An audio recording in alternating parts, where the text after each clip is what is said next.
some people, I do timestamp the podcast, so I don't think they could be too Yeah. angry. But me waiting this long to ask about LaMelo Ball, uh, one, I don't want to say plug this for you, but the podcast you and Walker did after the LaMelo Ball GQ article came out, that was also, I think that might be my favorite pod. One of the one of my top 5 favorite Locked On Hornets pods. So people Appreciate should go that. check that out. That was a great episode.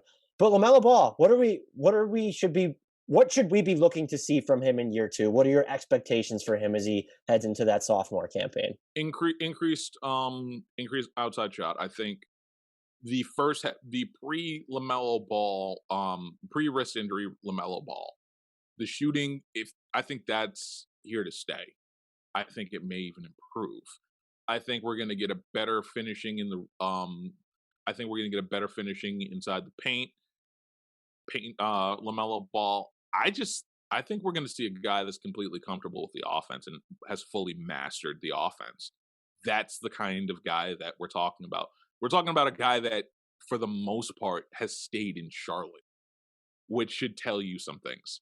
Not many guys, like, it's Terry that stays in Charlotte.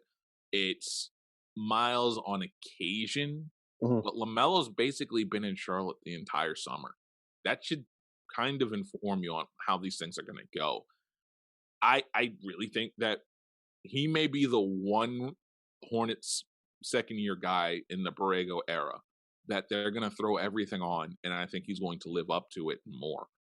Like, that's, and for me, and you've listened enough to the pods to know, that's fairly high praise for this guy, because normally they don't live up to the second year hype. This kid could probably do it. And you know what?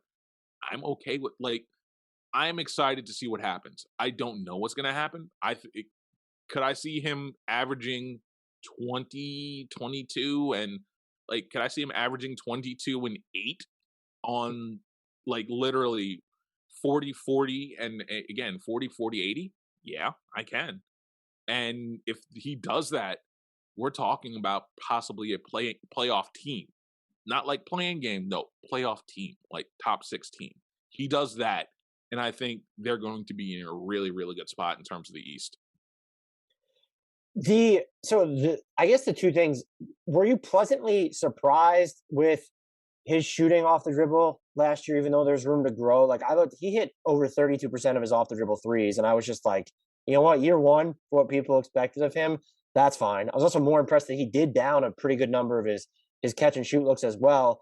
I think my bigger concern with him, just from a scoring perspective, I mean, when you watch the Mello, you throw the end of the play or whatever his actual numbers are out of the equation, he is transcendent when he is on the court. Like, they have a transcendent building block, and that is the hardest aspect of any rebuild, retool, whatever, general managers or team presidents want to call it these days. That's the hardest person to find. They have found him, and so now it's about, like, what does he even have a ceiling? But I think what I don't even want to use the word concerned, because he actually took more shots at the rim than I expected him to, but his finishing was a little wonky. Do you see that being something? I think the increased strength. I think he's going to increase strength. I think that's going to fix itself. I think that's a weight training program I think it's going to improve. I don't think it's going to be functionally there. I think it's going to improve to the point where we're not going to think about it nearly as much. That's the only thing that, like, I was concerned about was his finishing. But the jump shot, like, I was never one of those. I think we talked about this last year too. I was never one of those that was worried about the jump shot because I thought he could get to the rim at any time, at any point he wanted to. I think that increases this year because of the increased strength.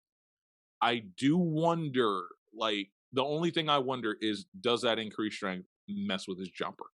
That's the only thing I worry about.